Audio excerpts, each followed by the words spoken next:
Now, I think it's pretty safe to say that Bob Iger is without a doubt worse than Bob Chapek as a Disney CEO for multiple reasons. We know that he was the one directly responsible for all of the box office failures throughout 2023, such as Indiana Jones 5, The Marvels, Wish, and Ant-Man 3 Quantumania, just to name a few.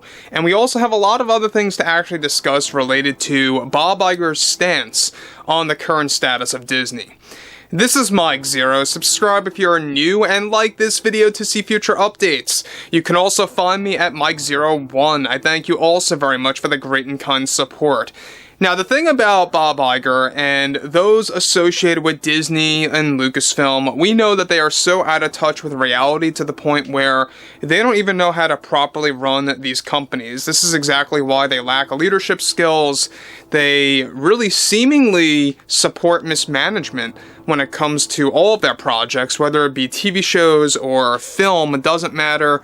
We have seen this time and time again, that they do not pay attention to feedback, they do not pay attention to the core audience, or to the fandoms that support these franchises like Marvel and Star Wars.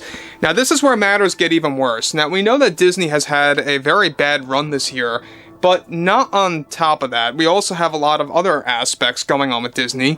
We have the fact that Daily Wire, South Park, Elon Musk, among others, have been going against Disney, putting them in the hot seat, putting them at the center of attention that's leading to Disney Plus subscribers essentially leaving in droves. Now, to make matters even worse, we know those like Bob Iger and Kathleen Kennedy are very desperate individuals at this point in time, given that Disney and Lucasfilm is in a very delicate situation. Now, with Disney currently in a very delicate position, of course, one major development has to do with Bob Iger and the Disney Board of Directors taking legal action against multiple studios in their desperate attempt to make 2024 a better year than this year's. As it turns out, those like Bob Iger, Kathleen Kennedy, and others attached to Disney and Lucasfilm held yet another remote meeting with Paramount and South Park Studios. Those like Bob Iger and Kathleen Kennedy, a part of Disney, are attempting to move forward with a legal case to make these, of course, active, where the recent South Park event joining the Pandaverse that had damaged their image and their reputation is, of course, exactly what they are blaming things on.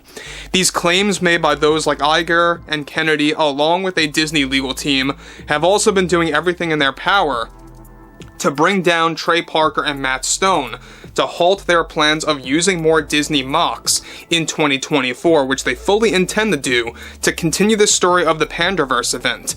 To make things even worse, Iger and Kennedy and their legal teams associated with Lucasfilm are blaming South Park Studios and Paramount for a recent 5% dip in Disney Plus subscribers that were reportedly lost in October, just days after, of course, the South Park special debuted on Paramount Plus. Now, Iger has already met with the CEO of Paramount, and that complications are arising out of the entire intention to further create a mockery of Disney. President of Lucasfilm, Kathleen Kennedy, who is deeply associated with Disney, has been putting pressure on South Park Studios and Paramount that her image was completely damaged and that she has been receiving more undeserved criticism from both communities of Star Wars and Disney fans alike, putting the blame on Trey Parker and Matt Stone, essentially, that she is also receiving endless cycles of criticism that is halting her focus with projects moving onwards. Now, guys, let me just stop here quick before I move on. Now, the problem with this is that Iger and Kathleen Kennedy have no case here. Alright, let's just make this very direct. Parody is legal. They can't do a thing. And sure, if in the extreme cases, maybe they would have some kind of a case, but this is something that Trey Parker and Matt Stone have dealt with for years. They have met endless legal actions against entities, organizations, even individuals, even countries, and they worked to no avail. Trey Parker and Matt Stone, they get away with a lot of stuff because parody is legal, and it does not matter at this point.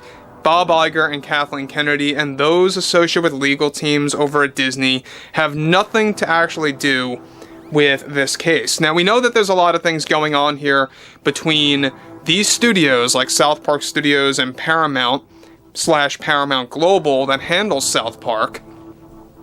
The fact that Iger and Kathleen Kennedy are doubling down and kickstarting a 5th remote meeting to take place later this month to kind of conclude things, giving them those final warnings and how they are gathering the proper data to introduce to Paramount and South Park Studios that they were the direct cause of a 5% dip in subscribers walking away from the platform.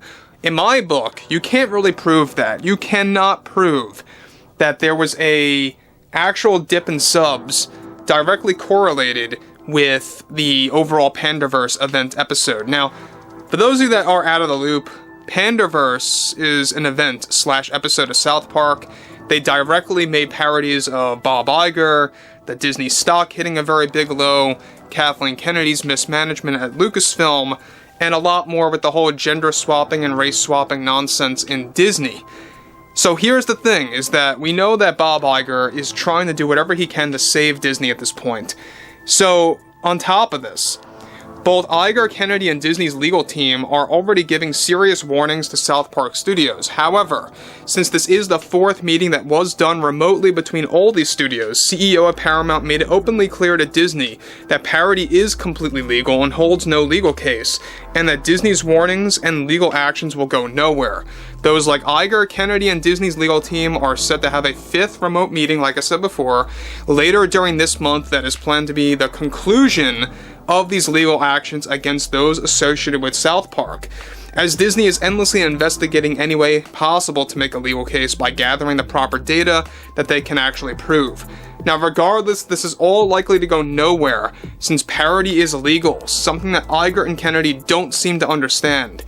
Now, here's the problem with Iger as well, and I have pointed this out several times, is that he seemingly does not care about what's legal and what's illegal, stuff like that, and he just wants to push the boundaries. He wants to just do whatever he can to make a case here to kind of bring down these studios to prevent them from mocking Disney further in 2024. And we talked about this months ago, that South Park plans to double down on their usage of parody and mocking Disney to really kind of expand the Pandaverse story. They want to make this into like the streaming wars, where it's a multi-part event that's going to actually address specific, current events or anything that they could rip on, right?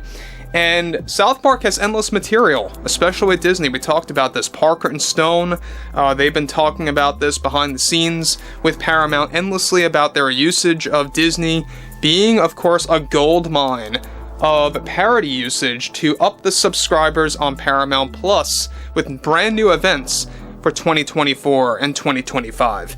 So overall, I would like to hear what you all have to say about this entire scenario that's been going on for a while now, that's only escalating further. And if you guys did enjoy the content for today, make sure to drop a thumbs up on this video to support the channel, and I will catch you guys later.